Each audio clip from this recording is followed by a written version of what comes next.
J.R.R Tolkien's essay on fairy stories is both a defense of and a manifesto for the fantasy genre. Here are some of his central ideas. Fantasy is not just for children.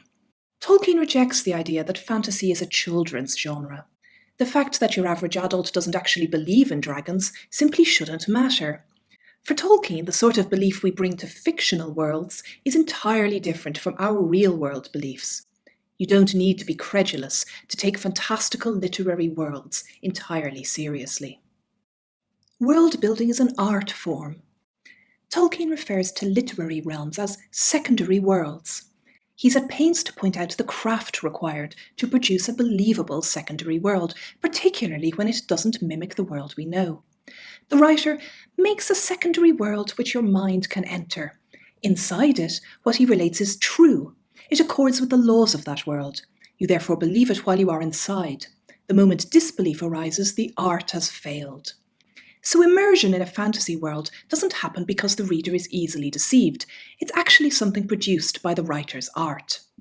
Fantasy has a lot to offer. Tolkien's paper also asks what fantasy can offer that realism cannot. He suggests 3 answers: recovery, escape, and consolation. Recovery is seeing things with fresh eyes. In making the familiar so thoroughly strange, fantasy can do this in a powerful way. We need to clean our windows so that the things seen clearly may be freed from the drab blur of triteness. The notion of recovery crops up in The Lord of the Rings itself. The account of the land of Lothlorien is a rather metafictional moment. It's an other world within Middle-earth, created by the magical art of the elves. And in Lothlorien, Tolkien's characters see things with new clarity. He saw no colour but those he knew, gold and white and blue and green, but they were fresh and poignant, as if he had at that moment first perceived them.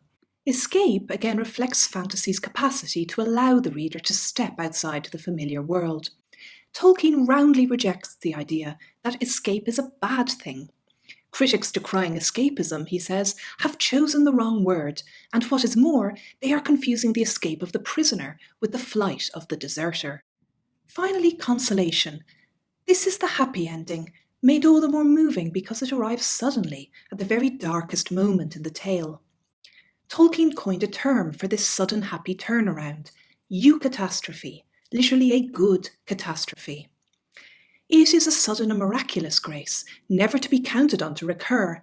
It does not deny the existence of sorrow and failure.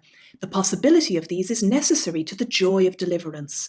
It gives a fleeting glimpse of joy, joy beyond the walls of the world.